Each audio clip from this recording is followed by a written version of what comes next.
Good morning to all of you and welcome back to my online classes. I am doctor Ashok Yadav और हम बात कर रहे हैं इम्यूनोलॉजी के विषय में। प्रीवियस वीडियो सेगमेंट्स में हम लोगों ने इन्नेट इम्यूनिटी के विषय में बहुत कुछ जानने की कोशिश की, जिसमें हम लोगों ने देखा कि इन्नेट इम्यूनिटी में कुल कितने बैरियर्स होते हैं। हम लोगों ने फिजिकल बैरियर्स को देखा, फिजियोलॉजिकल बैरियर्स को देखा, सेलुलर बैरियर्स को देखा, साइटोकाइन बैरियर्स को देखा। इस प्रकार से बच्चों इन्फ्लेमेटरी रिस्पांस को देखा, फीवर को देखा। हम लोगों ने हिस्टामिन के विषय में बहुत अच्छे से पढ़ लिया, इंटरफेरॉन्स के विषय में बहुत अच्छे से जाना, इंटरल्यूकिन के विषय में बहुत अच्छे से पढ़ा। तो इन सब के विषय में बच्चों हम लोगों ने अपने प्रीवियस लेक्चर सेगमेंट्स में हम लोगों ने डिस्कस कर चुके हैं। तो आज आइए बच्चों इस वीडियो सेगमेंट्स के माध्यम से हम लोग ये जानेंगे कि एक्वायर्ड इम्यूनिटी क्या होता है, एक्वायर्ड इम्यूनिटी किस प्रकार से इन्नेट इम्यूनिटी से डिफर है, what is the differences between the acquired immunity and the innate immunity, और क्यों हम इसको स्पेसिफिक इम्यूनिटी की कैटेगरी में रखते हैं, क्यों ये स्पेशलाइज्ड होता है। इन सब के विषय में बच्चों इस वीडियो सेगमेंट्स के माध्यम से हम डिटेल्स में जानने की कोशिश करेंगे। तो आइए समय ज़ाया न करते हम स्टार्ट करते हैं वीडियो को और जानते हैं क्या है कुछ खास इसमें। सबसे पहले बच्चे एक्वायर्ड इम्यूनिटी को पढ़ने से पहले हम लोग कुछ खास टर्मिनोलॉजी है उनके विषय में हम अध्ययन कर लेते हैं कि इस टर्मिनोलॉजी का क्या मतलब होता है। तो सबसे पहले बच्चों ये लिखा गया है इम्यूनोफिजियोलॉजी। नाम से स्पष्ट है, अगर इसको हम दो भागों में तोड़ें तो दो भाग में ये क्या होता है, इम्यूनो प्लस फिजियोलॉजी। तो फिजियोलॉजी का जो शाब्दिक अर्थ होता है बच्चों, फिजियोलॉजी का जो मतलब होता है, it is the study of the functions of an organism, function of an organ. किसी भी ऑर्गन के फंक्शंस के विषय में, किसी भी ऑर्गन के अगर हम कार्य के विषय में, क्रियाविधि के विषय में पढ़ते हैं तो बच्चों उसको हम फिजियोलॉजी कहते हैं। और इसके साथ क्या जुड़ गया है, इम्यूनो शब्द जुड़ गया। तो इम्यूनो का मतलब होता है इम्यून सिस्टम, अर्थात किसी भी इम्यून सिस्टम के कार्य विधि को जानना, उसके फंक्शंस को जानना, साथ ही साथ कुछ उसके नॉर्मल स्ट्रक्चर को पढ़ना। हम किसके अंतर्गत पढ़ते हैं बच्चों, उसको हम कहते हैं, उसको इम्यूनोफिजियोलॉजी कहते हैं। तो इम्यूनोफिजियोलॉजी क्या है, it is the branch of the science which deals with the study of the normal structure as well as the functions of the immune system. दूसरा क्या बच्चों, इम्यूनोपैथोलॉजी। तो यहाँ भी स्पष्ट है, इम्यूनो मतलब होता है इम्यून सिस्टम, और पैथोलॉजी माने होता है बच्चों की कोई भी डिजीज कॉजिंग ऑर्गेनिज्म के विषय में हमको पढ़ना है, किसी भी डिजीज के विषय में पढ़ना है। तो ये क्या है, that is the study of derangements of the immune system, अर्थात इम्यून सिस्टम के सिस्टम में, उसके मशीनरी में, उसके क्रियाविधि में अगर किसी प्रकार का कोई ऑब्स्ट्रक्शन क्रिएट हो रहा है, कोई बीमारी हो रहा है बच्चों, तो उसके अध्ययन को करना हम क्या कहते हैं, इम्यूनोपैथोलॉजी कहते हैं। और तीसरा जो इंपॉर्टेंट चीज़ है बच्चों, इसके विषय में हम लोग डिस्कस कर चुके हैं, लेकिन यहाँ हम और जान लेते हैं, जो एंटीजन है, क्योंकि हमने बताया कि सब जगह एंटीजन एंटीबॉडी का जिक्र होता है। तो एंटीजन एंटीबॉडी क्या है बच्चों, तो एंटीजन क्या होता है, it is a substances usually proteins in nature which when introduced into the tissue stimulates the antibody production। ये क्या होता है बच्चों, एक प्रकार का ऐसा कंसिस्टेंसी, एक प्रकार का ऐसा सब्सटेंसेस है जो यूजुअली क्या होता है, ये प्रोटीन होता है। क्या होता है बच्चों, antigen is a type of the protein, एक प्रोटीन होता है विच when introduced into the tissue, जब ये हमारे शरीर के अंदर इनकॉर्पोरेट हो जाता है, हमारे शरीर के अंदर एंट्री कर जाता है बच्चों, तो ये हमारे एंटीबॉडी प्रोडक्शन के लिए स्टिमुलेट करता है। अर्थात एंटीजन क्या होता है बच्चों, एंटीजन रिएक्टिव हो जाता है, एंटीजन स्टिमुलेट्स करता है for the production of the antibody in our body. हमारे शरीर के अंदर अर्थात होस्ट बॉडी के अंदर अगर कोई पैथोजन एंट्री करता है तो उसका जो एंटीजन होता है, हर एक पैथोजन के बॉडी सरफेस पे बच्चों एंटीजन क्या होता है, प्रतिबिंबित होता रहता है, एक्सपोज होता रहता है। कोई भी एंटीजन जाएगा तो उसका एक कोई भी पैथोजन अगर हमारे शरीर के अंदर एंट्री करता है बच्चों, तो उसका एक यूनिक आइडेंटिटी होता है कि उसके बॉडी सरफेस पे क्या होता है, एंटीजन क्या होता है, एक्सपोज होता रहता है, वो दिखता रहता है। और वो एंटीजन जैसे ही जाएगा तो अपना टॉक्सिसिटी रिलीज करेगा, टॉक्सिन्स रिलीज करेगा, और वो एंटीजन क्या करेगा, हमारे बॉडी के अंदर जो हमारा इम्यून सिस्टम है उसमें क्या करेगा, वो एंटीबॉडी के प्रोडक्शन के लिए स्टिमुलेट्स करेगा। ठीक बच्चों, तो यही होता है, एंटीजन किसी पैथोजन के ऊपर पाया जाता है, और ये पैथोजन हमारे जब जैसे हमारे शरीर के अंदर जाएगा तो हमारा जो इम्यून सिस्टम है बच्चों, तो वहाँ इम्यून सिस्टम एक बहुत स्पेशल काम करता है, वो एंटीबॉडी का फॉर्मेशन करता है। तो एंटीबॉडी के प्रोडक्शन के लिए यही स्टिमुलेंट्स है। जब तक कोई फॉरेन बैक्टीरिया, वायरस, कोई पैथोजन इन्वाइडर हमारे शरीर के अंदर बच्चों नहीं घुसेगा और उसका एंटीजन हमारे बॉडी के अंदर नहीं एक्सपोज होगा, तब तक हमारा एंटीबॉडी रिएक्टिव नहीं होता, हमारे इम्यून सिस्टम रिएक्टिव नहीं होंगे, क्योंकि जब डिमांड होता है तभी वो प्रोडक्शन देते हैं। ठीक बच्चों, तो जैसे ही कोई इन्वाइडर हमारे शरीर के अंदर एंट्री करता है, एंटीजन क्या करेगा, स्टिमुलेट करेगा for the production of the antibody. तो वो यही यहाँ कहा गया है कि it is a type of the substances usually protein in nature. ये एक प्रकार का प्रोटीनेसियस पदार्थ होता है, वो केमिकल्स होता है, विच when introduce into the tissue, जैसे ही वो हमारे टिश्यू के अंदर इंट्रोड्यूस होता है, जैसे ही हमारे टिश्यू के अंदर इनकॉर्पोरेट होता है, स्टिमुलेट्स द एंटीबॉडी प्रोडक्शन। अब वो हमारे शरीर के अंदर एंटीबॉडी के प्रोडक्शन को स्टिमुलेट करता है, तो एंटीजन इसको कहते हैं। आइए बात कर लेते हैं एंटीबॉडी क्या होता है। ठीक बच्चों, एंटीबॉडी क्या है? An antibody is a protein substances produce as a result of the antigenic stimulants. ये क्या होता है बच्चों? ये भी एक प्रकार का प्रोटीनेसियस सब्सटेंसेस होता है, प्रोटीनेसियस कंसिस्टेंसी होता है, जो क्या करता है? एंटीजेनिक स्टिमुलेशंस के लिए काम करता है। अर्थात एंटीजन, क्योंकि बच्चों यहाँ एंटीजन एंटीबॉडी रिएक्शन जो होता है, यहाँ इन दोनों के बीच में इंटरेक्शंस होता है, एंटीजन एंटीबॉडी के बीच में इंटरेक्शंस होता है, तभी यहाँ क्या होता है बच्चों? यहाँ कॉम्बैट होता है, युद्ध होता है, अर्थात आपस में सब लड़ाई करते हैं। तो ये क्या होता है? एंटीजन एंटीबॉडी रिएक्शन होता है। तो एंटीबॉडी भी एक प्रकार का प्रोटीन होता है, जो क्या करता है बच्चों? एंटीजेनिक स्टिमुलेंट्स को क्या करता है? एक्टिवेट करता है। ठीक बच्चों, यहाँ आप देख लीजिए, ये बॉडी, ये सॉरी, इस वीडियो के माध्यम से यहाँ दिखाया गया, ये देखिए, ये जो है ये एंटीबॉडी है, जो हमारे शरीर के अंदर एंटीबॉडी बनते हैं। और ये देखिए, ये देखिए यहाँ दिख रहा है बैक्टीरियल सेल है, ये क्या है बच्चों? ये बैक्टीरियल सेल है। और इस बैक्टीरियल सेल के ऊपर क्या है? सॉरी, ये देखिए, ये क्या है? ये बैक्टीरियल सेल है, और इस बैक्टीरियल सेल के अंदर डिफरेंट प्रकार के एंटीजन एक्सपोज हो रहे हैं बच्चों। एक पैथोजन पर, अर्थात एक जो कोई बैक्टीरिया वायरस आता है, उसके बॉडी सरफेस पर बहुत सारे एंटीजन होते हैं, और प्रत्येक एंटीजन डिफरेंट प्रकार की बीमारी काज कर सकते हैं। ये सब टॉक्सिन्स होते हैं, ये जो आप देख रहे हैं, ये सब एंटीजन है। और सब एंटीजन क्या होते हैं? एक दूसरे से डिफर होते हैं, अर्थात किसी बैक्टीरिया वायरस के बॉडी पर एक से ज़्यादा, अर्थात बहुत सारे एंटीजन पाए जा सकते हैं। और प्रत्येक एंटीजन के लिए हमारे शरीर में अलग अलग प्रकार के स्पेसिफिक एंटीबॉडी का फॉर्मेशन होता है। जितने एंटीजन होंगे उतने हमारे शरीर में एंटीबॉडी का फॉर्मेशन होता रहता है।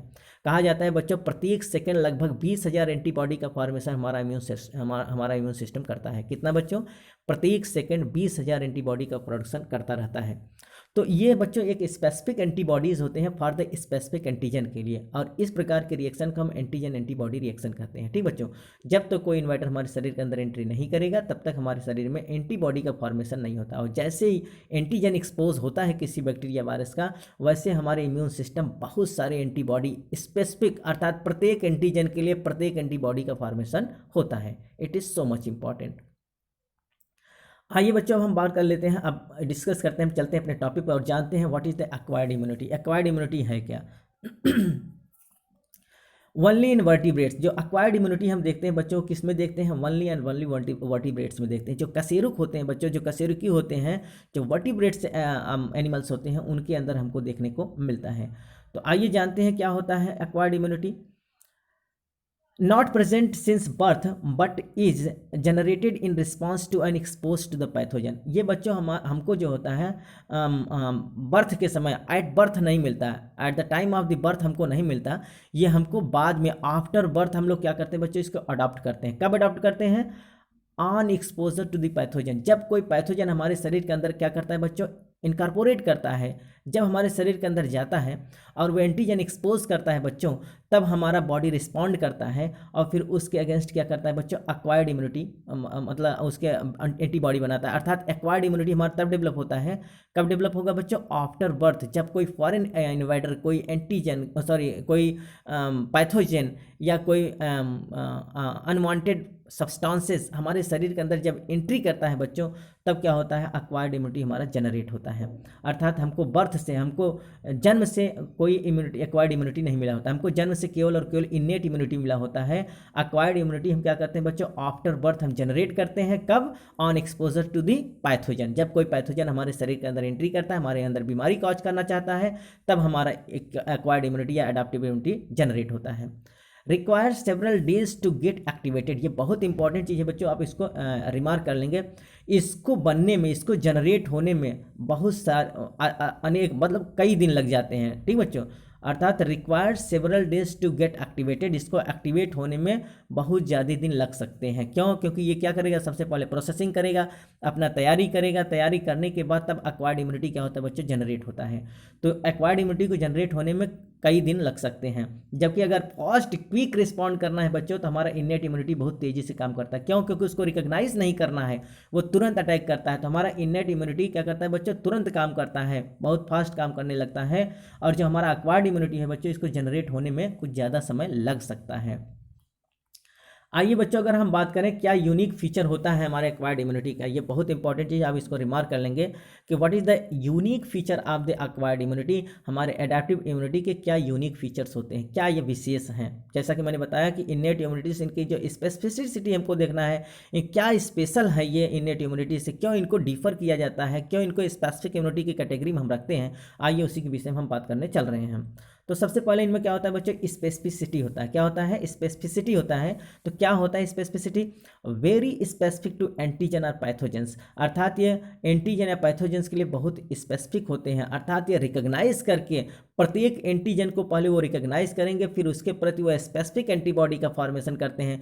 उसके प्रति वो क्या करेंगे, अपना एक जो स्ट्रेटजी तैयार करते हैं लड़ाई के लिए, जो युद्धाभ्यास करते हैं बच्चों, उसके लिए क्या करते हैं, एक अलग स्ट्रेटजी तैयार करते हैं, बिल्कुल वेल मैनर ढंग से सिक्वेंसली वो क्या करते हैं, परफॉर्म करते हैं। तो ये क्या होते हैं बच्चों, ये बहुत स्पेसिफिक होते हैं for the special type of the antigen as well as the pathogen.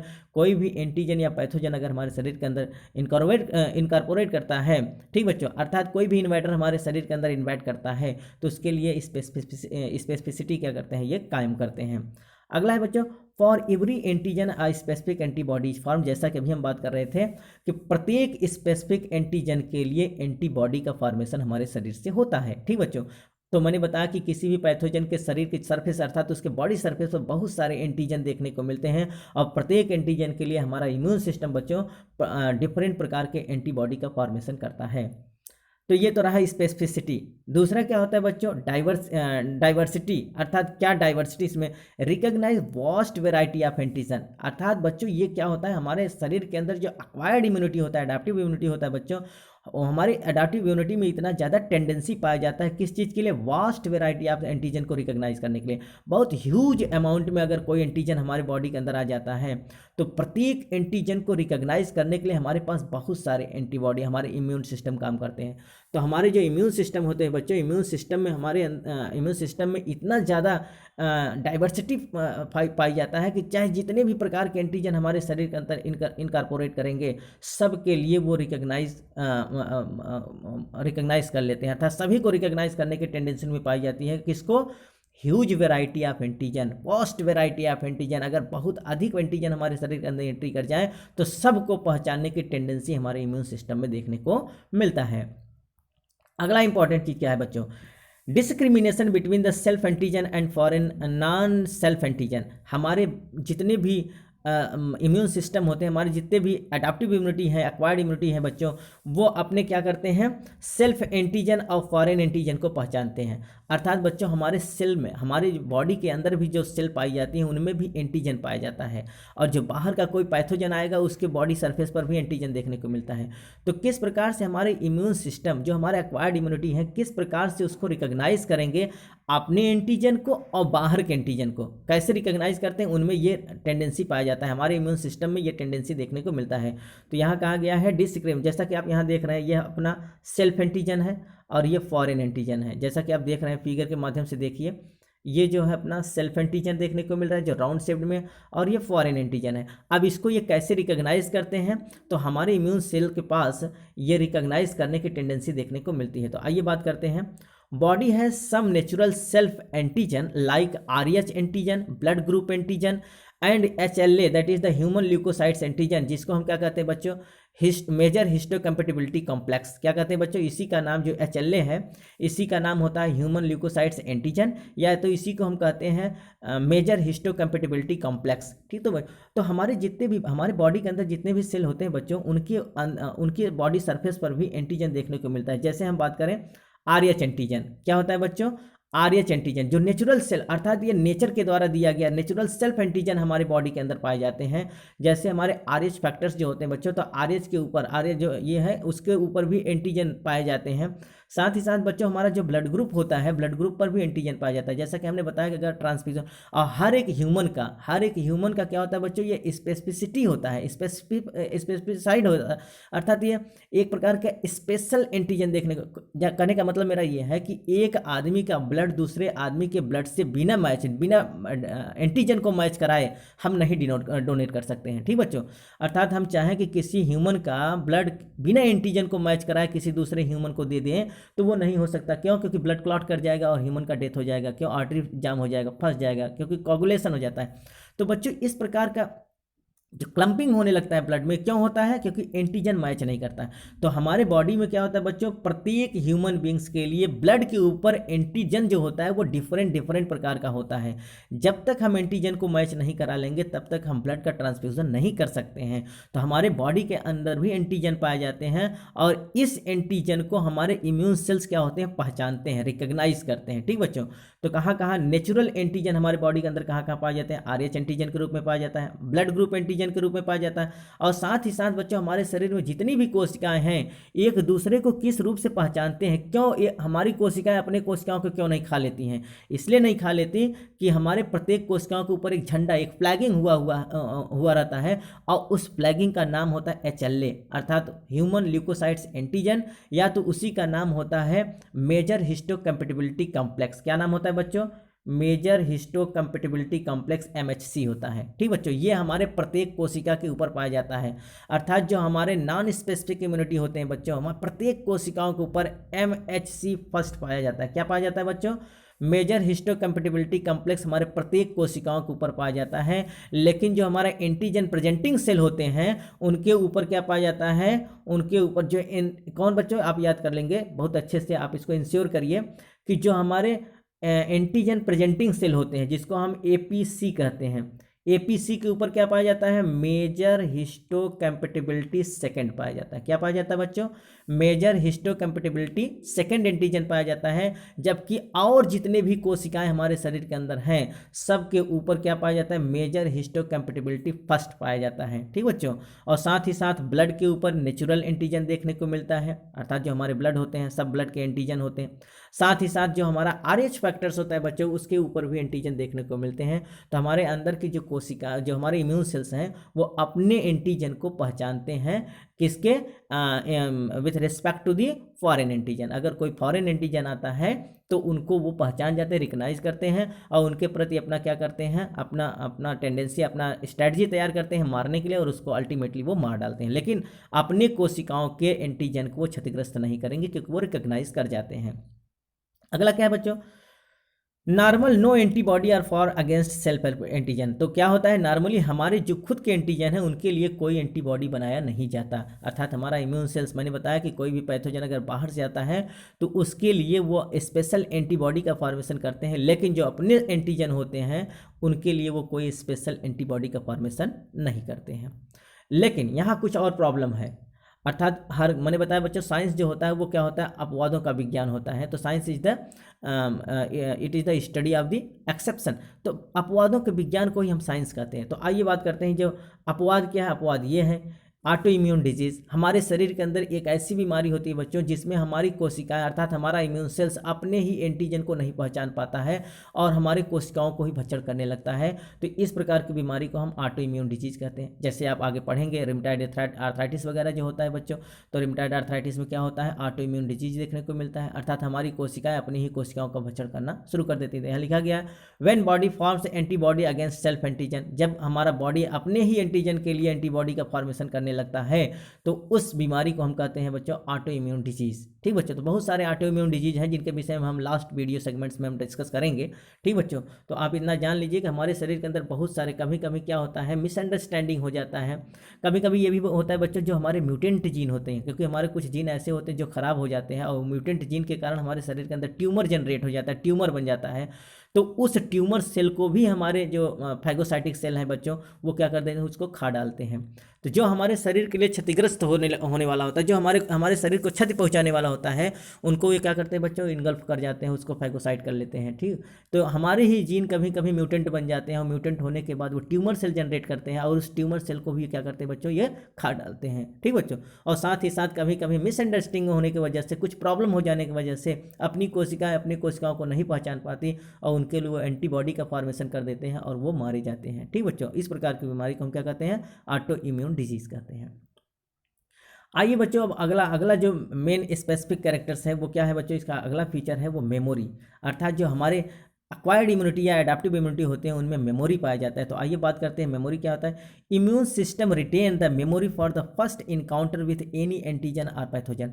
जब बच्चों किसी प्रकार का कोई एंटीजन, कोई पैथोजन हमारे बॉडी के अंदर इनकॉर्पोरेट करता है, हमारे बॉडी के अंदर घुसता है, तो क्या करता है, अर्थात फर्स्ट एनकाउंटर, यहाँ लिखा गया first encounter with any antigen और पैथोजन। जब हमारे बॉडी के अंदर कोई पहला बार कोई एंटीजन या एंटीबॉडी इनकॉर्पोरेट करता है, इनकाउंटर करता है, तो हमारे जो मेमोरी सेल, हमारे जो इम्यून सिस्टम है बच्चों, वो क्या करते हैं, उसको मारते तो हैं ही, मारने के बाद उसका एक फिगर स्केच करके अपने पास रख लेते हैं और वो अपने मेमोरी में स्टोर कर लेते हैं। कब बच्चों, वो फ्यूचर जब कभी वो हमारे शरीर के अंदर, फ्यूचर में कभी जब हमारे शरीर के अंदर इनकॉर्पोरेट करेगा, आना चाहेगा, तो हम उसके ऊपर कोई ट्रस्ट नहीं करेंगे, हम उसके ऊपर कोई भरोसा नहीं करेंगे, उसके बहकावे में नहीं आएंगे, उसके हम धोखेबाजी में नहीं आएंगे, वो क्योंकि धोखेबाज है, उसके हम धोखा में नहीं आएंगे और हम तुरंत क्या करेंगे, उसके ऊपर अटैक कर देते हैं। तो इसके लिए जो हमारे इम्यून सेल्स होते हैं बच्चों, वो अपने पास मेमोरी सेल रखते हैं, जिसे हम बात करेंगे टी मेमोरी, अर्थात मेमोरी टी सेल्स और मेमोरी बी सेल्स।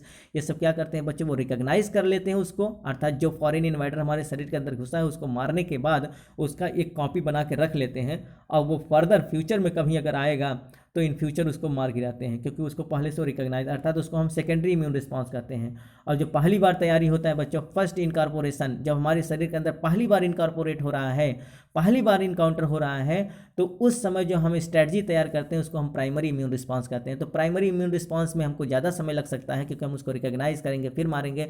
तो जो सेकेंडरी इम्यून रिस्पांस के लिए हमारा मेमोरी सेल होता है बच्चों, वो बहुत क्विकली, फास्टली काम करता है और किसी फॉरेन इन्वाइडर को तुरंत मार गिराने में सफल होता है। ठीक बच्चों, तो हमारे जितने भी इम्यून सेल्स होते हैं बच्चों, उनके अंदर क्या पाया जाता है, मेमोरी पाया जाता है, याददाश्ता पाया जाता है, उसको वो रिकॉग्नाइज किया रहता है, फर्दर कभी भी आएगा वो मार गिराएगा। जैसा कि बच्चों आप देखिए यहाँ दिया गया है, फॉरेन एजेंट, कोई फॉरेन एजेंट हमारे शरीर के अंदर एंट्री किया हुआ है, अर्थात ये कोई फॉरेन इन्वाइडर है। क्या है बच्चों, ये फॉरेन इन्वाइडर है और ये हमारे शरीर के अंदर एंट्री करता है, तो हमारे शरीर में दो प्रकार के रिस्पॉन्सेस क्रिएट होते हैं। पहला होता है, क्या होता है बच्चों, प्राइमरी इम्यून रिस्पांस, और दूसरा होता है सेकेंडरी इम्यून रिस्पांस। तो आइए हम बात करते हैं कि किस प्रकार से ये रिस्पॉन्सेस जनरेट होते हैं। तो यहाँ देखिए, first encounter with immune system, जब कोई फॉरेन एंटीजन, कोई पैथोजन या कोई माइक्रो ऑर्गेनिज्म हमारे शरीर के अंदर पहली बार क्या करता है बच्चों, इनकाउंटर करता है, तो क्या होता है, यहाँ देखिए, first encounter with the immune system, सबसे पहले हमारे इम्यून सिस्टम से एनकाउंटर होगा। और एनकाउंटर होने के बाद क्या होगा बच्चों, उसके लिए हमारा एक युद्धाभ्यास तैयार होता है, एक स्ट्रेटजी तैयार होता है लड़ाई करने के लिए, और उसको हम कहते हैं प्राइमरी इम्यून रिस्पांस। हमारी जितने भी इम्यून सेल्स हैं उसके प्रति रिस्पॉन्ड करते हैं, और फिर क्या करते हैं, mild low intensity and low responses. अर्थात यहाँ क्या होता है बच्चों, प्राइमरी इम्यून रिस्पॉन्स करने में हमारे इम्यून सेल को समय लग जाता है, और वो बहुत स्लो रिस्पॉन्स करते हैं, धीरे धीरे। क्यों, क्योंकि उनको पहचानते रहते हैं, ट्राई एंड ईरर का भाव चलता रहता है, अर्थात इनको मारे कि ना मारे, कहीं ऐसा ना हो कि अपनी कोशिकाएं हो। तो इन सब चीज़ों में उनको क्या होता है बच्चों, गफलत हो जाता है, भरोसा हो जाता है, सॉरी, वो कन्फ्यूज़न में आ जाते हैं और जल्दी अपना रिस्पॉन्ड नहीं कर पाते हैं। तो ये क्या करते हैं बच्चों, अर्थात प्राइमरी इम्यून रिस्पांस में हमको क्या लग जाता है, स्लो रिस्पॉन्ड करते हैं और ज़्यादा समय लग सकता है, लो इंटेंसिटी पर हम काम करते हैं।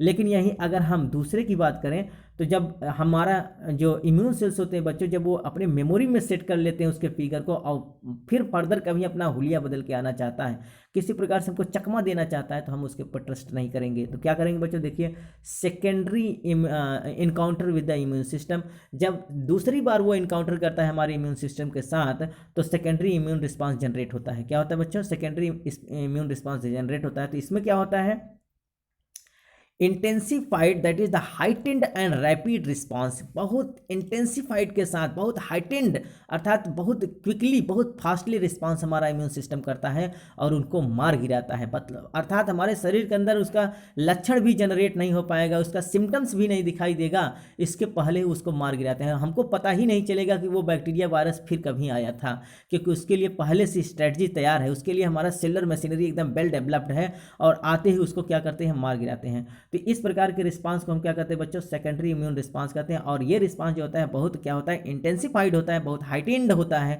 और बहुत रैपिड फास्ट काम करता है। और इसका दूसरा नाम जो है बच्चों, it is very very most important, आप इसको रिमार्क कर लेंगे, इसका बहुत इंपॉर्टेंट नाम है जो सब जगह पूछा जाता है। इसको हम कहते हैं, क्या कहते हैं बच्चों, एनामनेस्टिक रिस्पांस कहते हैं। क्या कहते हैं, एनामनेस्टिक रिस्पांस कहते हैं। अर्थात सेकेंडरी रिस्पांस का दूसरा नाम है एनामनेस्टिक रिस्पांस, जो बहुत ही quickly, that is the intensified, heightened and rapid response करता है, बहुत तेजी से रिस्पॉन्ड करता है। ठीक बच्चों, it is so much important. आइए बच्चों, अगला हम और देखते हैं कि ये जो मेमोरी है, मेमोरी अगर हम ये देखें कि प्राइमरी रिस्पांस और सेकेंडरी रिस्पांस में क्या अंतर है। ठीक बच्चों, मेमोरी के संदर्भ में ही with the reference of the memory, memory के संदर्भ में ही हम बात करने चल रहे हैं कि प्राइमरी रिस्पांस और सेकेंडरी रिस्पांस में क्या अंतर है, क्यों एक बहुत फास्ट है, क्यों वो बहुत स्लो है। ठीक बच्चों, तो आइए सबसे पहले हम देखते हैं प्राइमरी इम्यून रिस्पांस के विषय में। Produced in first encounter with the N antigen, अर्थात किसी एंटीजन या किसी पैथोजन के इनकाउंटर होने पर जब वो हमारे शरीर के अंदर इनकॉर्पोरेट करता है तो पहली बार जो रिस्पांस तैयार होता है उसको हम प्राइमरी रिस्पांस कहते हैं। और दूसरा क्या बच्चों, produced in the subsequently encounter with the same antigen, अगर वही एंटीजन फिर कभी फर्दर हमारे शरीर के अंदर एंट्री करता है आफ्टर मेमोरी, जब हम उसका फिगर स्केच करके रख लेते हैं तो उस समय जो हमारा स्ट्रैटेजी तैयार होता है, जो हमारा बॉडी रिस्पॉन्ड करता है, जो हमारा इम्यून सिस्टम रिस्पॉन्ड करता है, उसको हम सेकेंडरी इम्यून रिस्पॉन्स कहते हैं। ठीक बच्चों, दूसरा क्या, अगला क्या है, स्लो ऑनसेट, अर्थात जो हमारा प्राइमरी रिस्पांस होता है इसको रिस्पॉन्ड करने में कुछ ज़्यादा समय लग सकता है, बहुत तेज़ी से बहुत स्लो रिस्पांस करता है। क्यों? क्योंकि वो रिकॉग्नाइज करता है, मैंने बताया कि ट्रायल एंड ईरर में ही वो कन्फ्यूज खा जाता है, चकमा खा जाता है, वो समझ नहीं पाता कि ये अपना सेल है कि किसी दूसरे का सेल है। इसी बीच में क्या करता है बच्चों, उसको कुछ समय लग सकता है। और जब सेकेंडरी बार आएगा तो चूंकि उसका वो फिगर स्केच करके रख चुका है, इसलिए वो रैपिड ऑनसेट करेगा, बहुत तेज़ी से रिस्पॉन्ड करता है और उसको मार गिराने में सफल होता है। अगला जो है बच्चों वो क्या है, mild low intensity response against antigen, अर्थात एंटीजन के अगेंस्ट वो क्या करता है, बहुत माइल्ड, बहुत मध्यम किस्म का या लो इंटेंसिटी पर रिस्पॉन्ड करता है, बहुत कम धीरे धीरे रिस्पॉन्ड करता है। लेकिन अगर हम यही सेकेंडरी रिस्पांस की बात करें तो strong highly intensified response against the antigen, अर्थात एंटीजन के अगेंस्ट क्या करता है, बहुत स्ट्रांगली, बहुत हाईली अर्थात हाइटेंड और इंटेंसिफाइडली क्या करता है, ये काम करता है, बहुत फास्टली काम करता है, बहुत क्विकली काम करता है, बहुत तेज़ी से रिस्पॉन्ड करता है। ठीक बच्चों, अगर ये देखें हम तो प्री डोमिनेंटली IgM इन्वॉल्व, इसमें प्राइमरी इम्यून रिस्पॉन्स बच्चों जो एंटीजन जो एंटीबॉडी रिस्पॉन्ड कर रहा है वो कौन है बच्चों, IgM, इम्यूनोग्लोबिन यम। ये बहुत इंपॉर्टेंट, आप इसको रिमार्क कर लेंगे कि प्राइमरी इम्यून रिस्पॉन्स में हमारा जो इम्यूनोग्लोबिन काम करता है बच्चों वो कौन है, IgM है। जबकि जो सेकेंडरी इम्यून रिस्पॉन्स होता है वहाँ कौन इन्वॉल्व होता है बच्चों, IgG, अर्थात इम्यूनोग्लोबिन G। ठीक बच्चों, तो इसमें इम्यूनोग्लोबिन G रिस्पॉन्ड कर रहा है, जिसको हम इम्यूनोग्लोबिन गामा भी कहते हैं। ठीक बच्चों, और इसको इम्यूनोग्लोबिन म्यू कहते हैं, म्यू से पढ़ा हुआ है इसका। ठीक बच्चों, तो ये रिस्पॉन्ड करता है, प्राइमरी इम्यून रिस्पॉन्स में IgM रिस्पॉन्ड कर रहा है और सेकेंडरी में IgG रिस्पॉन्ड करता है। ठीक बच्चों, तो it is the basic differences between the primary immune response and the secondary immune response. आइए अब हम बात करते हैं सेल्स इन अक्वायर्ड इम्यूनिटी। अक्वायर्ड इम्यूनिटी में कौन कौन से सेल होते हैं, जैसा कि हम लोगों ने इनेट इम्यूनिटी के विषय में पढ़ा था, तो अब हम लोग जानते हैं कि अक्वायर्ड इम्यूनिटी में कौन कौन से सेल हैं जो हमारे लिए बहुत स्पेशल हैं और जो स्पेसिफिक इम्यूनिटी के रूप में काम करते हैं। ठीक बच्चों, तो इसमें हम दो प्रकार के सेल्स को पढ़ते हैं बच्चों। सबसे पहला होता है लिम्फोसाइट्स और दूसरा होता है एंटीजन प्रेजेंटिंग सेल, जो हम बार बार डिस्कस कर रहे थे।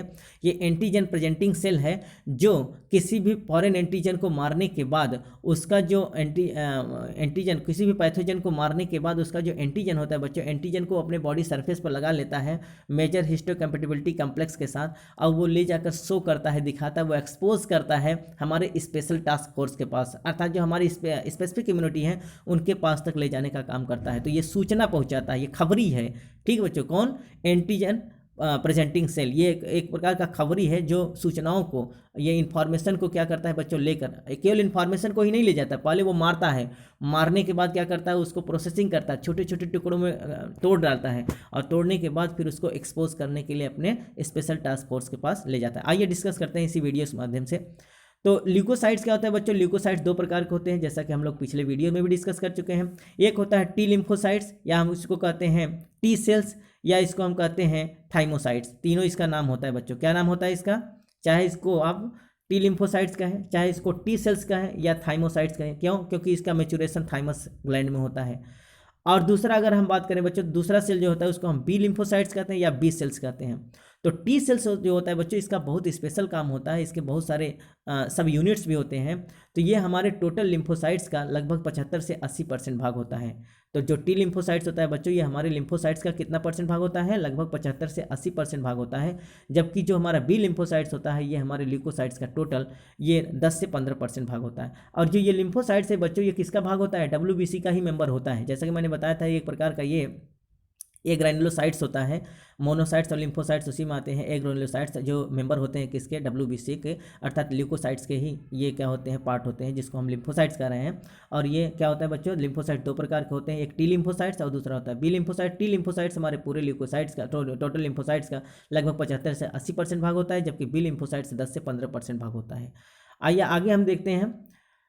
तो productions in bone marrow but maturation in thymus, ये बहुत इंपॉर्टेंट चीज़ है बच्चों, बार बार it is so much important for the competitive point of view. सबसे ज़्यादा पूछा जाता है कि जो टी लिम्फोसाइट्स होता है बच्चों, उसका जो फॉर्मेशन होता है, जो वो जनरेट होता है, वो बोन मैरो में होता है। जैसा कि मैंने बता दिया था बच्चों इसके पहले कि ये कहाँ से, अर्थात ये लिम्फॉइड स्टेम सेल से जनरेट होता है। कहाँ से बच्चों, सबसे पहले ये लिम्फॉइड का वो क्या कहते हैं, अच्छा उसको स्टेम सेल से जनरेट होता है।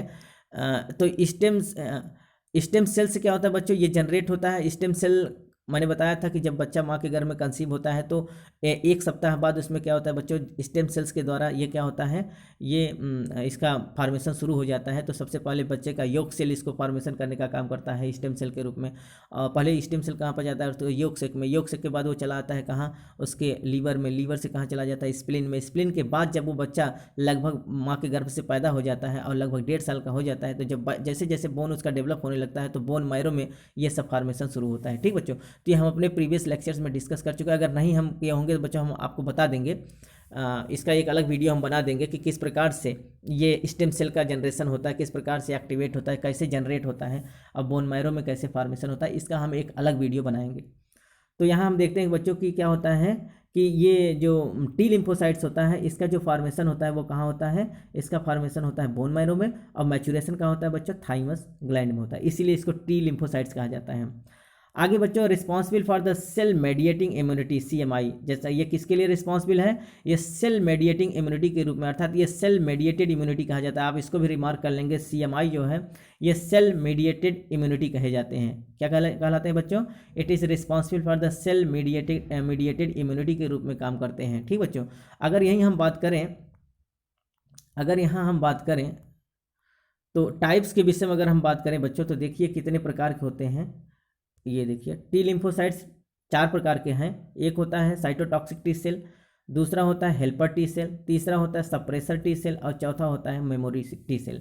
इनके विषय में बच्चों अलग अलग हम डिस्कस करेंगे, सबका अपना स्पेशल काम है। साइटोटॉक्सिक टी सेल का काम होता है किसी को मारना, अर्थात ये क्या करता है, शूटर है, स्पेशल शूटर है, ट्रेंड शूटर है, जो सीधे क्या करता है, गोली चलाता है, अर्थात मारने का काम करता है cytotoxic T cell. Helper T cell क्या होता है बच्चों, ये सूचनाओं को रिसीव करता है और साथ ही साथ बी सेल को इन्फॉर्म करता है। तो सूचनाओं को रिसीव करना और इन्फॉर्म करने का काम कौन करता है, हेल्पर टी सेल करता है। सप्रेसर सेल क्या करता है बच्चों, ये किसी जैसे हमारे जब ये टी सेल्स या बी सेल्स क्या करते हैं अपने ये फैगोसाइटिक नेचर में, अर्थात ये जब बहुत तेज़ी से मारना शुरू कर देते हैं तो युद्ध जीतने के बाद जब हम कॉम्बैट को जीत जाते हैं तो उसके बाद ये क्या करता है, हमारे टी सेल और बी सेल को शांत कराने का काम करता है, अर्थात सप्रेस करने का काम करता है।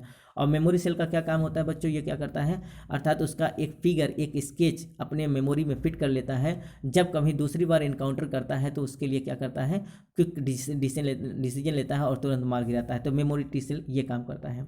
ठीक बच्चों, तो क्या होता है, एक बार फिर से आप रिवीजन कर लेंगे। टी सेल का फॉर्मेशन जो होता है वो कहाँ होता है, बोन मैरो में, जबकि मैचुरेशन कहाँ होता है, थाइमस ग्लैंड में।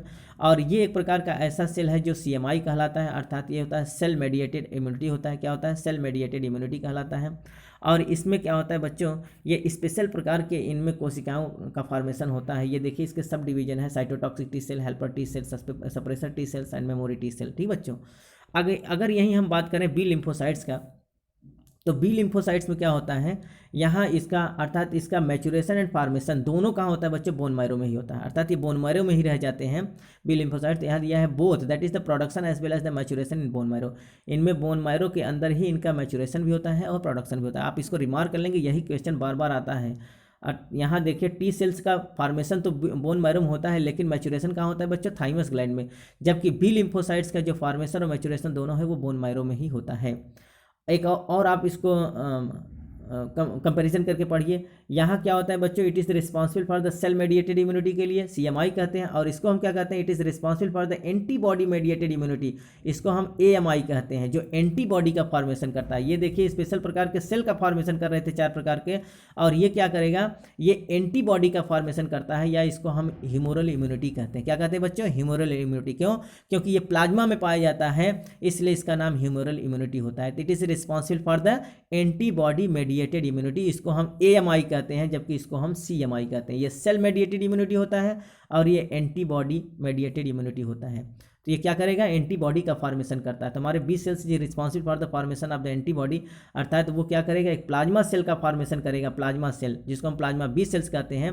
और यही प्लाज्मा बी सेल क्या करेगा बच्चों, यही प्लाज्मा बी सेल क्या करेगा, ये एंटीबॉडी का फॉर्मेशन करता है। क्या करेगा, एंटीबॉडी का फॉर्मेशन करेगा। प्लाज्मा सेल के द्वारा ही एंटीबॉडी का फॉर्मेशन होता है, जिसको हम AB कहते हैं, जो एंटीजन को मारने का काम करेगा। क्या कहते हैं बच्चों, उसको हम AB कहते हैं, ठीक, एंटीबॉडी कहते हैं। तो ये किसके अगेंस्ट काम करेगा, एंटीजन के अगेंस्ट काम करेगा, AG के, ठीक। तो एंटीबॉडी एंटीजन रिएक्शन होता है। और दूसरा ये एक और सेल बनाता है बच्चों, जिसको हम मेमोरी सेल कहते हैं, अर्थात मेमोरी बी सेल। तो मेमोरी बी सेल और मेमोरी टी सेल दोनों में पाया जाता है। T सेल भी अपना मेमोरी सेल बनाता है और बी सेल भी अपना मेमोरी सेल बनाता है। बी सेल जो अलग है T सेल से, क्यों? क्योंकि इसमें प्लाज्मा सेल का फॉर्मेशन होता है, जो एंटीबॉडी का निर्माण करता है। और एंटीबॉडी क्या करता है बच्चों, ये पकड़ने का काम करता है। एंटीबॉडी का काम होता है किसी चीज़ को, अर्थात एंटीजन को पकड़ना, और साइटोटॉक्सिक T सेल का काम होता है उस पर धुआंधार गोली चलाना, अर्थात मारना। और मारने के बाद फाइगोसाइटिक सेल का काम होता है उसको खाना, ठीक बच्चों। अर्थात फाइगोसाइटिक सेल क्या करता है, खाने का काम करता है। वो तो खाने के लिए केवल और केवल मैक्रोफेज बना हुआ है, ठीक बच्चों, मैक्रोफेज खाता है। साथ ही साथ जो हमारा न्यूट्रोफिल्स होता है वो भी किल करने का काम करता है। तो इन सब का काम डिफरेंट प्रकार का होता है।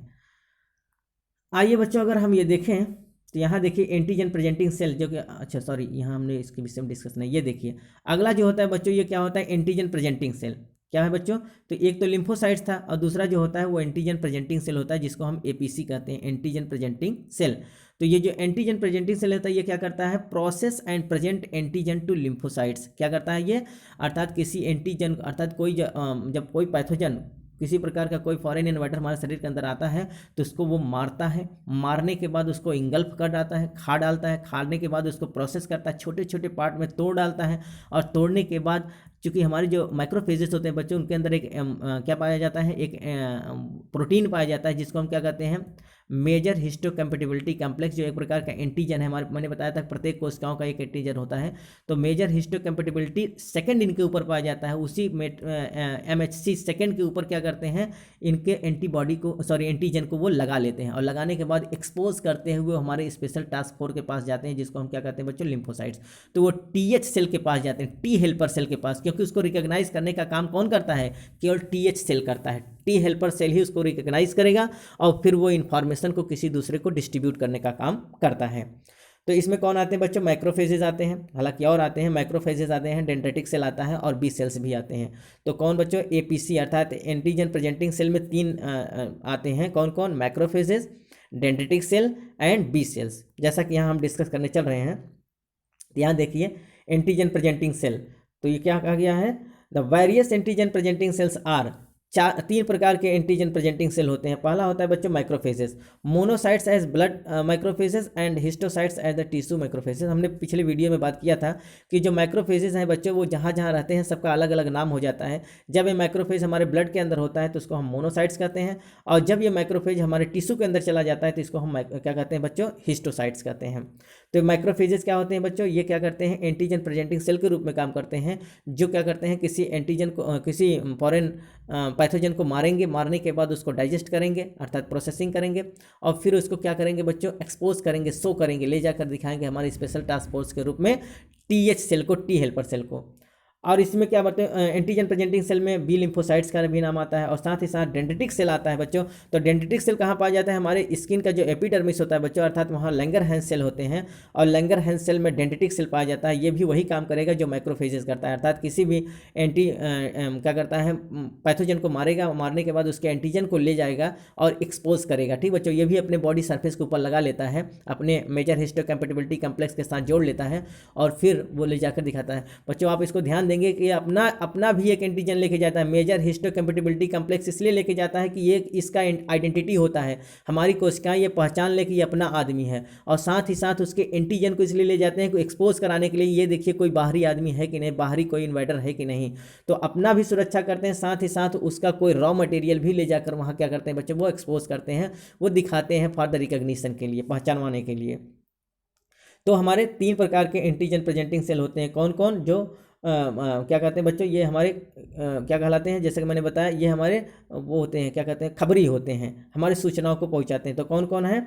माइक्रोफेजेस हैं, लिम्फोसाइट्स हैं, एंड डेंड्रिटिक सेल हैं। ठीक बच्चों, it is so much important. आइए यहाँ देखिए फिगर के माध्यम से समझाने की कोशिश करते हैं कि ये देखिए, ये दिखाया गया है जो एंटीजन प्रेजेंटिंग सेल हैं। Helper T cell can identify only peptides but antigen are large particles. बच्चों जैसा कि हमने बताया कि ये क्या करते हैं, एंटीजन को लेकर जाएंगे किसके पास, हमारे लिम्फोसाइट टी हेल्पर सेल के पास, और वो रिकॉग्नाइज करवाने का काम करते हैं। लेकिन हमारा टी हेल्पर सेल कहता है कि हम तो केवल किसको पहचान पाते हैं, हम केवल पहचान पाएंगे पेप्टाइड को, जबकि ये जो एंटीजन ले जाते हैं, मैंने बताया था कि antigen is a type of the proteinaceous substance. ये जो एंटीजन होता है एक प्रोटीन का बना हुआ सब्सटेंस होता है, और ये कॉम्प्लेक्स मॉलिक्यूल्स हैं।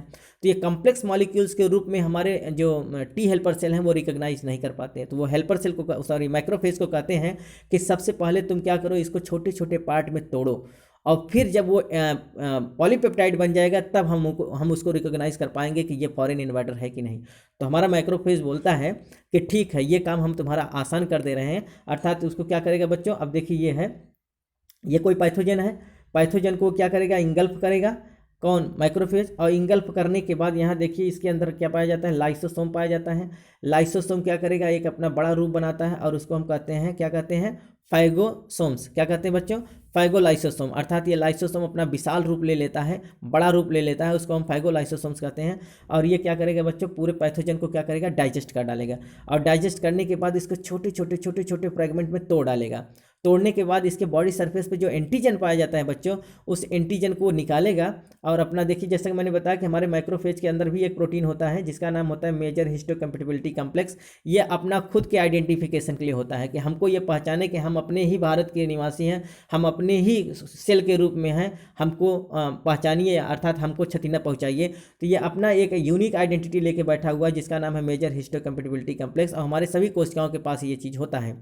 तो पहले क्या करेगा, अपना ये अपने सुरक्षा के लिए अपना मेजर हिस्टोकम्पैटिबिलिटी कॉम्प्लेक्स निकालेगा, और साथ ही साथ इसका जो एंटीजन है उसको अपने ऊपर यहाँ लगा लेगा। ठीक बच्चों, और लगा के ये क्या करेगा, एक्सपोज करेगा, दिखाएगा, और फिर ये जब ले जाएगा टी हेल्पर सेल के पास, तो टी हेल्पर सेल क्या करेगा, इसको पहचान जाता है, रिकॉग्नाइज कर जाता है। क्यों? क्योंकि वो प्रोटीन को तो नहीं पहचान पाएगा, लेकिन जब ये पॉलीपेप्टाइड के रूप में तोड़कर छोटे छोटे फ्रेगमेंट में करके ले गया है, तब वो पहचान जाता है कि हाँ ये कोई फॉरेन इन्वाइडर है। ठीक बच्चों, तो यहाँ देखिए बच्चों, यहाँ लिखा गया है हेल्पर टी सेल क्या करता है, हेल्पर टी सेल जो होता है, जब ये पहचान जाता है हेल्पर टी सेल, तो क्या करेगा, अब पहचानने के बाद वो अपनी सूचनाओं को देगा किसको, प्लाज्मा सेल को। अर्थात जो हमारा बी सेल होता है बच्चों, अर्थात टी हेल्पर सेल अपने सूचनाओं को ट्रांसफर कर रहा है। जब वो जान जाता है कि हाँ ये कोई फॉरेन इन्वाइडर है, तो वो किसको सूचना देगा, सूचना देगा हमारे बी सेल को, और बी सेल क्या करेगा, प्लाज्मा सेल का फॉर्मेशन करेगा, और प्लाज्मा सेल क्या करेगा बच्चों, फिर एंटीबॉडी का फॉर्मेशन करता है। ठीक बच्चों, अर्थात प्लाज्मा सेल क्या करेगा, एंटीबॉडी का फॉर्मेशन करता है, और ये एंटीबॉडी उस एंटीजन के लिए क्या करेगा, अर्थात उसके बीच में कॉम्बैट होगा, उसके बीच में युद्ध होगा, बैटल होगा, और फिर हमारा क्या होता है, एंटीबॉडी विजयी घोषित होता है। वहाँ एंटीजन एंटीबॉडी इंटरेक्शन देखने को मिलता है, एंटीजन एंटीबॉडी के बीच में क्या होता है बच्चों, युद्ध होता है, और फिर अल्टीमेटली एंटीजन मारा जाता है और हमारा एंटीबॉडी विजयी होता है। ठीक बच्चों, तो आगे यहाँ देखते हैं बच्चों, ये देखिए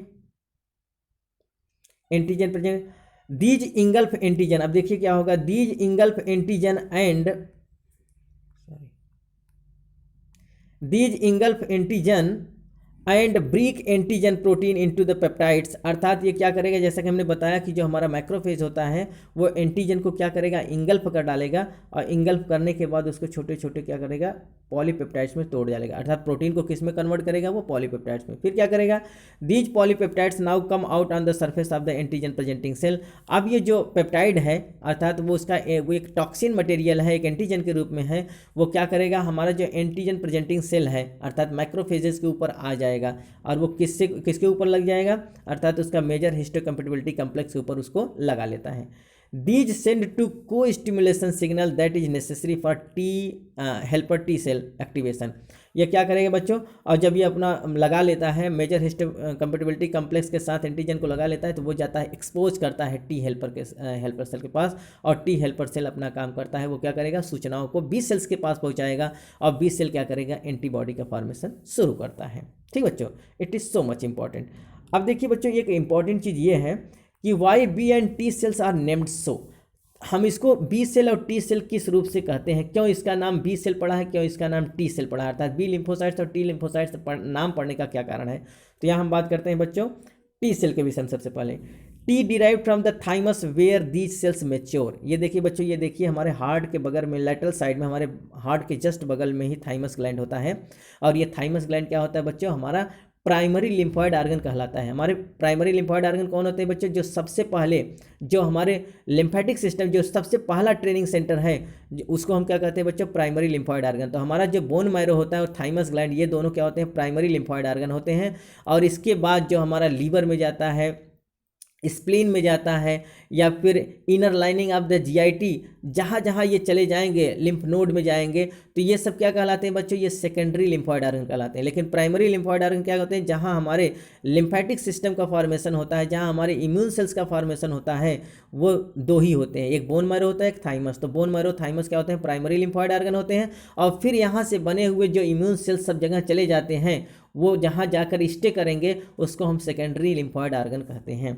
तो ये क्या होता है बच्चों, इसका नाम टी सेल इसलिए पड़ा हुआ है, it is derived from the thymus where these cells mature. ये क्या होता है, इसका जो नाम डिराइव किया गया है वो थाइमस से डिराइव किया गया है, जहाँ हमारे टी सेल्स का क्या होता है, मैच्योरेशन होता है। तो हमारा जो टी लिम्फोसाइट्स होता है बच्चों, उसका फॉर्मेशन बोन मैरो में होता है, लेकिन मैच्योरेशन कहाँ होता है, थाइमस ग्लैंड में होता है। इसी थाइमस ग्लैंड के नाम से इसका नाम टी सेल पड़ा हुआ है। अगला है बच्चों बी सेल्स। तो बी सेल क्यों नाम पड़ा है, तो it is discovered first discovered in bursa of Fabricius in birds. ये जो बी सेल्स हैं बच्चों, जैसा कि ह्यूमन बींग्स में बच्चों क्या होता है, बर्सा फेब्रिकस नहीं पाया जाता है, तो बी माने बोन मैरो भी होता है, बी मीन्स बोन मैरो। तो हम लोगों के शरीर के अंदर बोन मैरो पाया जाता है, जो बी लिम्फोसाइट्स का formation as well as the maturation दोनों करता है। लेकिन जो बर्ड्स होते हैं, जो चिकन्स होते हैं बच्चों, तो चिकन्स में क्या होता है, ये बी सेल्स का फॉर्मेशन जो होता है वो कहाँ होता है, बर्सा ऑफ फेब्रिकस में। जैसा कि आप देख रहे हैं, ये देखिए यहाँ, ये इसका थाइमस ग्लैंड है, ये एक चिकन्स है, यहाँ थाइमस ग्लैंड देखने को मिल रहा है। और यहाँ जो बच्चों इसका क्लोएका होता है, क्लोएका में ही इसमें क्या होता है, इसी जस्ट बगल में क्लोएका के पास में ही बर्सा ऑफ फेब्रिकस होता है। तो यहाँ लिखा गया है, the bursa of Fabricius is the source of the B cells in chickens. Chickens में जो बी सेल्स का फॉर्मेशन होता है बच्चों और मैच्योरेशन होता है, वो कहाँ होता है, अर्थात वो कहाँ होता है, बर्सा ऑफ फेब्रिकस में होता है। हम लोगों के अंदर बर्सा ऑफ फेब्रिकस नहीं पाया जाता है, बर्सा ऑफ फेब्रिकस की जगह हम लोगों में क्या पाया जाता है, बोन मैरो पाया जाता है। तो आप एक बार फिर से रिमार्क कर लेंगे, इंश्योर हो जाइए कि बोन मैरो में हमारा जो बी लिम्फोसाइट्स का फॉर्मेशन और मैच्योरेशन दोनों होता है, जबकि हमारा जो टी सेल्स होता है उसका फॉर्मेशन जो होता है वो बोन मैरो में होता है, जबकि मैच्योरेशन कहाँ होता है, थाइमस ग्लैंड में होता है। ठीक बच्चों, तो अब यहाँ हम अगला देखते हैं बच्चों, types of acquired immunity. Acquired immunity के टाइप्स कितने प्रकार के होते हैं। हम प्रीवियस लेक्चर्स बच्चों इसके विषय में हम डिस्कस कर चुके हैं, लेकिन आइए इसके विषय में हम फिर से डिस्कस कर लेते हैं। तो टाइप्स ऑफ एक्वायर्ड इम्यूनिटी दो प्रकार के होते हैं, एक होता है एक्टिव एक्वायर्ड इम्यूनिटी, ठीक बच्चों, एक होता है एक्टिव एक्वायर्ड इम्यूनिटी और दूसरा होता है पैसिव एक्वायर्ड इम्यूनिटी। जो एक्टिव एक्वायर्ड इम्यूनिटी होता है बच्चों, ये क्या होता है, एक्टिवली हमारा बॉडी जनरेट करता है। क्या करता है बच्चों, एक्टिवली हमारा बॉडी जनरेट करता है। अब पैसिव इम्यूनिटी जो होता है बच्चों, वो हमारा बॉडी जनरेट नहीं करता है, बल्कि हम आर्टिफिशियली डालते हैं। ठीक बच्चों, लेकिन पैसिवली काम नहीं करता, हमारा बॉडी खुद से रिस्पॉन्ड नहीं करता है, और वो हम क्या करते हैं, उसको बाहर से इंजेक्ट करते हैं। तो आइए सबसे पहले हम एक्टिव इम्यूनिटी के विषय में बात करते हैं। ये क्या है, produced by the immune system. ये हमारे जो इम्यून सिस्टम्स होते हैं बच्चों, हमारे जो इम्यून सेल्स होते हैं, उनके द्वारा ये जनरेट किया जाता है। एक्टिव इम्यूनिटी क्या होता है, हमारे बॉडी रिस्पॉन्ड करता है, और रिस्पॉन्ड कब रिस्पॉन्ड करता है, after the exposure of the foreign antigen और या पैथोजन।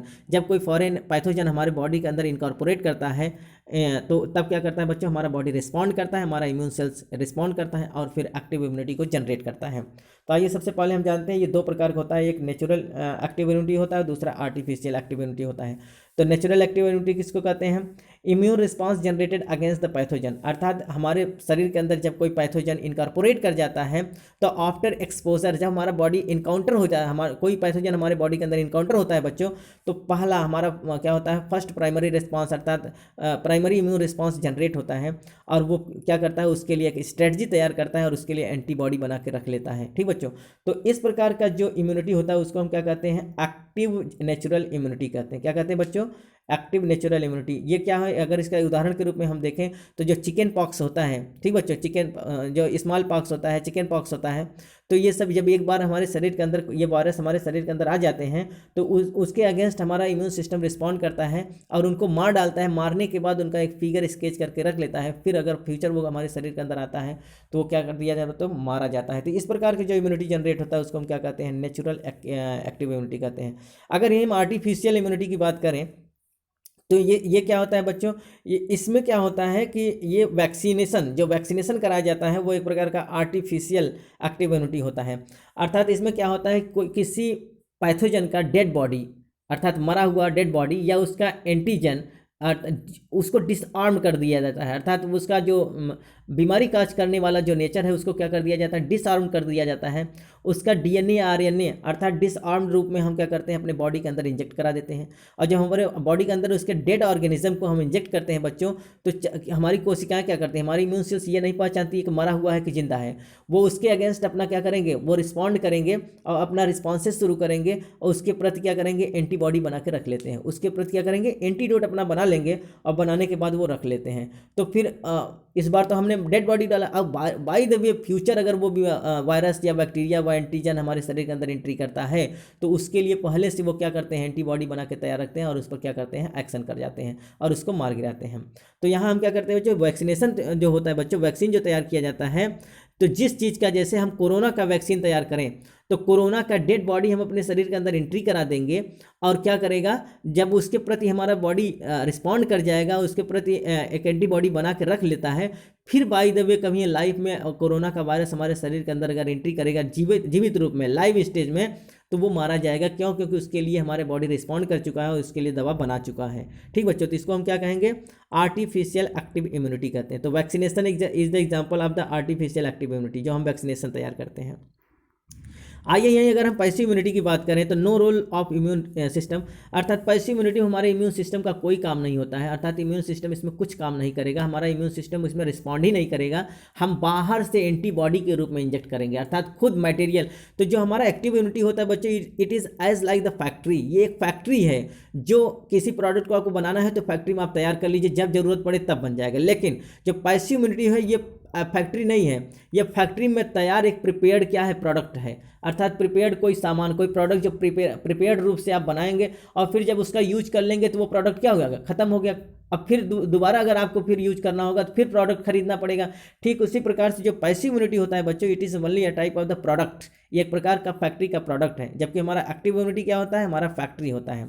तो यहाँ यही कहा गया कि no role of immune system, यहाँ इम्यून सिस्टम का हमारा कोई काम नहीं होता है, चाहे इम्यून सिस्टम हमारा जिंदा हो या हमारा इम्यून सिस्टम मर जाए, लेकिन हमको क्या करना पड़ेगा, बार बार अगर वो बीमारी काज हो रहा है तो हमको बाहर से क्या करना पड़ेगा, इंजेक्शन के रूप में देना पड़ेगा। तो इसका एग्जाम्पल कौन है बच्चों, तो सबसे पहले अगर हम नेचुरल पैसिव इम्यूनिटी की बात करें तो इसमें क्या है, सबसे पहले कोलेस्ट्रम। तो माँ का जो दूध होता है बच्चों, जो आफ्टर बर्थ बच्चे को कोलेस्ट्रम, जो ब्रेस्ट फीडिंग कराती है, तो जो कोलेस्ट्रम होता है बच्चों उसमें IgA पाया जाता है, अर्थात इम्यूनोग्लोबिन A पाया जाता है, और ये एंटीबॉडी जो होता है बच्चों को प्रतिरक्षा प्रदान करता है। तो ये क्या हुआ बच्चों, ये बच्चे के शरीर में खुद नहीं बना है, ये हम बाहर से दे रहे हैं, अर्थात ये आर्टिफिशियली हम दे रहे हैं लेकिन नेचुरल है। तो ये नेचुरल क्या है बच्चों, पैसिवली दे रहे हैं, अर्थात वो एक्टिवली हम उस बच्चे का बॉडी रिस्पॉन्ड नहीं कर रहा है एंटीजन IgA बनाने के लिए। ये IgA का सोर्स क्या है, बच्चे को माँ के ब्रेस्ट फीडिंग से मिल रहा है। तो ये एक प्रकार का पैसिव इम्यूनिटी होता है और ये नेचुरल है, अर्थात गॉड गिफ्टेड, ये अर्थात ये कोलेस्ट्रम क्या होता है, गॉड गिफ्टेड बन रहा है। अब वो गॉड गिफ्टेड जो होता है एक इम्यूनिटी के रूप में माँ अपने बच्चे को दे रही है। अब यहाँ बच्चे का इम्यून सिस्टम रिस्पॉन्ड नहीं कर रहा है तो फीटस क्या करता है, इस एंटीबॉडी को रिसीव करता है in the form of the IgA from the colostrum से। और दूसरा क्या होता है बच्चों, फ्रॉम प्लेसेंटा।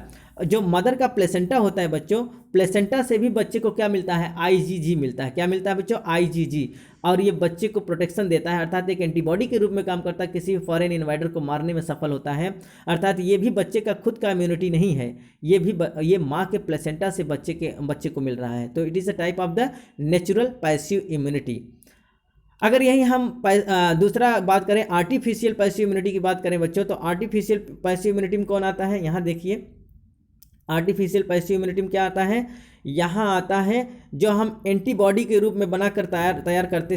जैसे देखिए बच्चों, यहाँ क्या होता है, यहाँ आप देखेंगे, ये देखिए ये एक प्रकार का क्या है, ये एंटीबॉडी बना सीरम जो बनाया जाता है। जैसे हम कहें एंटी टिटेनस सीरम, जो टिटेनस होता है, जो टिटेनस के बैक्टीरिया बच्चे होते हैं उनका क्या करते हैं, अर्थात किसी दूसरे एनिमल्स के सहारे से, अर्थात किसी दूसरे एनिमल के बॉडी में हम क्या करते हैं, टिटेनस क्या करेंगे, टिटेनस के बैक्टीरिया को इंट्रोड्यूस कराएंगे और फिर वो क्या करेगा, उसके लिए एंटीबॉडी जनरेट करेगा और फिर उस एनिमल से हम क्या करेंगे, सीरम को निकाल लेंगे ऐसे इंजेक्शन, और फिर किसी दूसरे आदमी को हम चढ़ाते हैं, लगाते हैं इंजेक्शन के थ्रू। तो ये क्या होता है बच्चों, ये एक प्रकार का प्रिपेयर्ड एंटीबॉडी होता है। जैसा कि मैंने बताया कि एक प्रकार का प्रोडक्ट होता है, जो फैक्ट्री में प्रोडक्ट हम तैयार कर लें, तो जैसे एंटीबॉडी हमारा बॉडी खुद ना बनाए, हम किसी दूसरे एनिमल के ब्लड सीरम से निकाल के हम दूसरे पेशेंट को चढ़ा सकते हैं।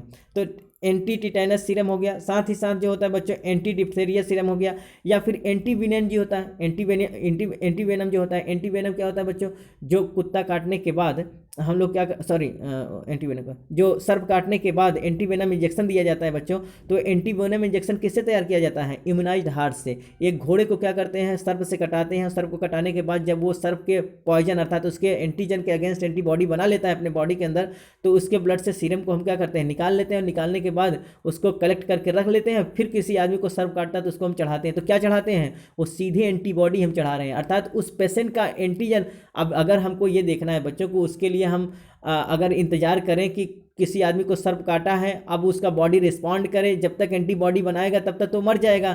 हमको क्विकली रिस्पॉन्ड कराना है, तुरंत आदमी पेशेंट को बचाना है, तो हमको क्या करना पड़ेगा, एकदम प्रोडक्ट फैक्ट्री में, हम फैक्ट्री के प्रोसेसिंग का इंतजार नहीं करेंगे, अर्थात फैक्ट्री से प्रोडक्ट जो बना हुआ है एंटीबॉडी के रूप में, उसको हम निकालेंगे और उसमें चढ़ा देंगे। तो ये हम किसी दूसरे एनिमल के अंदर ये पहले प्रोसेसिंग करके अपना एडवांस में रखे रहते हैं और एंटीबॉडी के रूप में चढ़ाया जाता है।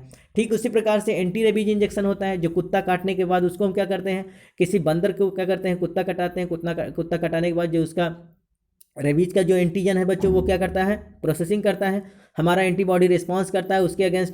फिर क्या करता है बच्चों, जब वो पूर्ण रूप से बन जाता है एंटीबॉडी, तो उस एंटीबॉडी को हम क्या कर रहे हैं, इंजेक्शन के माध्यम सीरम के रूप में निकाल लेते हैं और किसी आदमी को चढ़ाते हैं जिसको कुत्ता काटा रहता है। तो इस प्रकार का जो होता है बच्चों, जो हम लोग ये चढ़ाते हैं इंजेक्शन, वो it is a type of the prepared antibody होता है। और ये इसके लिए हमारा बॉडी रिस्पॉन्ड नहीं करता, इम्यून सिस्टम से कोई मतलब नहीं है, हम लोग प्रोडक्ट के रूप में पहले बाहर निकाल कर रखे रहते हैं और फिर इंजेक्शन के माध्यम से हम चढ़ा देते हैं। तो इस प्रकार की इम्यूनिटी को हम क्या कहते हैं, आर्टिफिशियल पैसिव इम्यूनिटी कहते हैं। ठीक बच्चों, it is so much important. आइए हम जान लेते हैं कि what is the differences between active immunity and passive immunity. बहुत इंपॉर्टेंट चीज़ है बच्चों कि एक्टिव इम्यूनिटी और पैसिव इम्यूनिटी में बेसिक डिफरेंसेस क्या हैं। तो सबसे पहले हम बात करेंगे slow and taken time to produce a response. जो एक्टिव इम्यूनिटी होता है बच्चों, ये बहुत स्लो होता है और ये क्या करता है, रिस्पॉन्ड करने के लिए ज़्यादा समय लेता है। क्यों, क्योंकि हमने बताया कि ये फैक्ट्री के रूप में है और ये फैक्ट्री क्या करेगा, प्रोसेसिंग करेगा, प्रोडक्ट तैयार करेगा, तब हम पाएंगे। तो ये क्या होता है बच्चों, अर्थात एक्टिव इम्यूनिटी जब कोई फॉरेन इन्वाइडर, कोई पैथोजन हमारे बॉडी के अंदर क्या करेगा बच्चों, इनकॉर्पोरेट करेगा। तो इनकॉर्पोरेट करने के बाद सबसे पहले उसको रिकॉग्नाइज करेगा, फिर उसके लिए अपना प्रिपरेशन करेगा, युद्ध के लिए स्ट्रेटजी तैयार करेगा, तब बनाएगा। तो ये क्या होता है बच्चों, it is the slow and taken time to the produce a response, अर्थात रिस्पॉन्स को जनरेट करने में ज़्यादा समय लग सकता है। जबकि पैसिव इम्यूनिटी क्या होता है, ये बनाया हुआ प्रिपेयर्ड प्रोडक्ट है ना बच्चों, अर्थात किसी फैक्ट्री का प्रिपेयर्ड प्रोडक्ट है, उसको हम बना के रख लिए और तुरंत हम जिसको चाहिए तुरंत हम चढ़ा देते हैं, है ना। तो फैक्ट्री के अंदर प्रोडक्ट का बनना और प्रोडक्ट को हम स्पेशल अर्थात कुल मिला के एडवांस में रख के चढ़ाएं, वो अलग चीज़ होता है। तो ये क्या है, it is the fast and rapid production of the response, और ये क्या करेगा, बहुत तेज़ी से रिस्पॉन्ड करता है। इसलिए किसी आदमी को अगर सर्प काटा और हम ये चाहें कि सर्प काटा है, उस मनुष्य के अंदर वो जो एंटीबॉडी बनेगा, जब तक वो प्रोसेसिंग करेगा तब तक उसका डेथ हो जाएगा। इसके लिए हम क्या करते हैं, एंटीवेनम इंजेक्शन तुरंत चढ़ा देते हैं। तो ये क्या होता है, it is a type of the passive immunity. तो पैसिव इम्यूनिटी क्या करता है, बहुत फास्ट एंड रैपिडली रिस्पॉन्ड करता है। अगला जो इंपॉर्टेंट चीज़ है बच्चों, ये क्या होता है, last for a long time, कहने का मतलब कि फैक्ट्री में कोई चीज़ अगर, क्योंकि फैक्ट्री जब हम इस्टेब्लिश कर देते हैं, जब हमारा सेटअप हो जाता है फैक्ट्री, तो फैक्ट्री के अंदर तो आपको जितना प्रोडक्ट चाहिए चाहे जब चाहेंगे तब बनेगा। जबकि जो प्रोडक्ट होता है बच्चों वो क्या होता है, वो एकदम शॉर्ट टाइम होता है, अर्थात जो लॉन्ग टाइम के लिए होता है बच्चों वो हमारा एक्टिव इम्यूनिटी काम करता है, और शॉर्ट टाइम के लिए कौन काम करेगा, पैसिव इम्यूनिटी। क्यों? क्योंकि आपने प्रोडक्ट खरीदा है, अब जब आप प्रोडक्ट किसी में यूज कर देंगे तो वो तो प्रोडक्ट खत्म हो गया, फिर आपको दोबारा यूज करना होगा, फिर आपको खरीदना पड़ेगा। तो पैसिव इम्यूनिटी में जो हम लोग मेडिसिन देते हैं या जो हम लोग इंजेक्शन देते हैं, एंटी सीरम रखते हैं बच्चों, it is a type of the short time dose ना बच्चों, अर्थात ये शॉर्ट टाइम डोज होता है जिसको एक बार यूज कर देते हैं फिर खत्म हो जाता है, फिर दोबारा अगर किसी को सर्प काटेगा या उसी आदमी को फिर दोबारा काटेगा तो वो जो हमने चढ़ा दिया है वो इंजेक्शन काम नहीं करेगा, उसको दोबारा फिर से इंजेक्शन देना पड़ेगा। ठीक बच्चों, तो ये क्या होता है, लास्ट फॉर शॉर्ट टाइम, बहुत कम समय के लिए होता है, जबकि एक्टिव इम्यूनिटी बहुत लंबे समय के लिए होता है। अगला है बच्चों generates and immunoglobulin immunological memory, ये बहुत इंपॉर्टेंट है बच्चों। ये क्या करता है, इम्यूनोलॉजिकल मेमोरी जनरेट करता है, क्योंकि मैंने बताया कि जब कोई फॉरेन बैक्टीरिया वायरस हमारे शरीर के अंदर इनकॉर्पोरेट कर जाता है तो उसके लिए तो वो उसका एंटीडोट, उसका दवा तो बनाएगा, उसके लिए उसको मारने के लिए एंटीबॉडी का फॉर्मेशन तो करेगा ही करेगा, साथ ही साथ वो अपने मेमोरी में भी फिट कर लेता है। वो अपना प्रोडक्ट का क्रियाविधि जान गया है, जब कभी ज़रूरत पड़ेगा वो फिर से हमारे शरीर के अंदर इनकॉर्पोरेट करेगा, तो क्या करेगा बच्चों, मारा जाएगा, अर्थात उसके लिए मेमोरी बना लेता है, उसका एक फिगर स्केच करके रख लेता है। जबकि इसमें पैसिव इम्यूनिटी क्या होता है, नो इम्यूनोलॉजिकल मेमोरी जनरेट, अर्थात इसमें किसी प्रकार का कोई इम्यूनोलॉजिकल मेमोरी जनरेट नहीं होता। क्यों? क्योंकि हम तो बाहर से प्रोडक्ट लगा रहे हैं, वो क्यों उसको मेमोरी, अर्थात मेमोरी में रखने वाला सेल थोड़ी है, एंटीबॉडी में तो सेल नहीं होता है, antibody is a type of the product. जबकि मेमोरी किस में पाया जाता है, मेमोरी सेल तो हमारे मशीनरी में होता है। तो जो हम पैसिव इम्यूनिटी देते हैं बच्चों, वहाँ हमारा कोई मेमोरी सेल जनरेट नहीं होता है। अगला जो सबसे लास्ट है बच्चों, ज़्यादा इंपॉर्टेंट है, do not work in immunodeficiency peoples. ठीक बच्चों, अर्थात ये जो एक्टिव इम्यूनिटी है वो ऐसे आदमी में काम नहीं करेगा जिसके अंदर इम्यून सिस्टम नहीं है, अर्थात जिसका इम्यूनिटी पावर कमज़ोर है, उसके अंदर वो मशीनरी डेवलप नहीं हो पाएगी, अर्थात वो एक्टिव इम्यूनिटी के रूप में रिस्पॉन्ड नहीं करेगा। क्यों? क्योंकि जब कोई पैथोजन या कोई फॉरेन इन्वेडर हमारे शरीर के अंदर एंट्री करेगा और हमारा इम्यून सिस्टम काम ही नहीं कर रहा है, हमारे पास इम्यून सिस्टम है ही नहीं, तो वो एक्टिव इम्यूनिटी काम नहीं करेगा, क्योंकि वो एज ए फैक्ट्री है ना।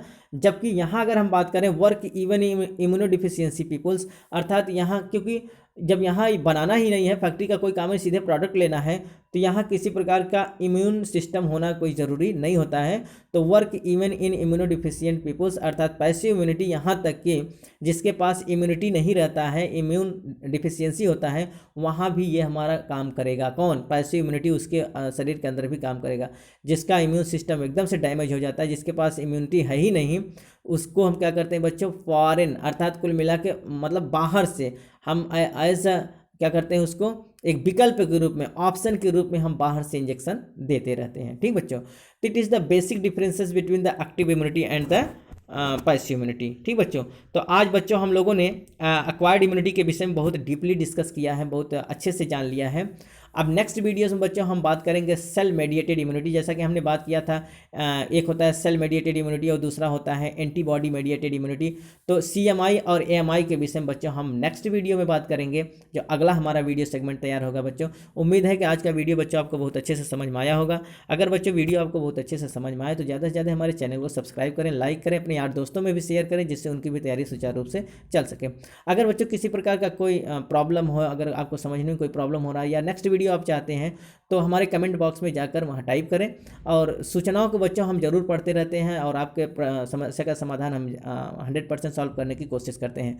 तो मिलते हैं बच्चों नेक्स्ट वीडियो में नेक्स्ट सेगमेंट के साथ। तब तक के लिए बच्चों धन्यवाद।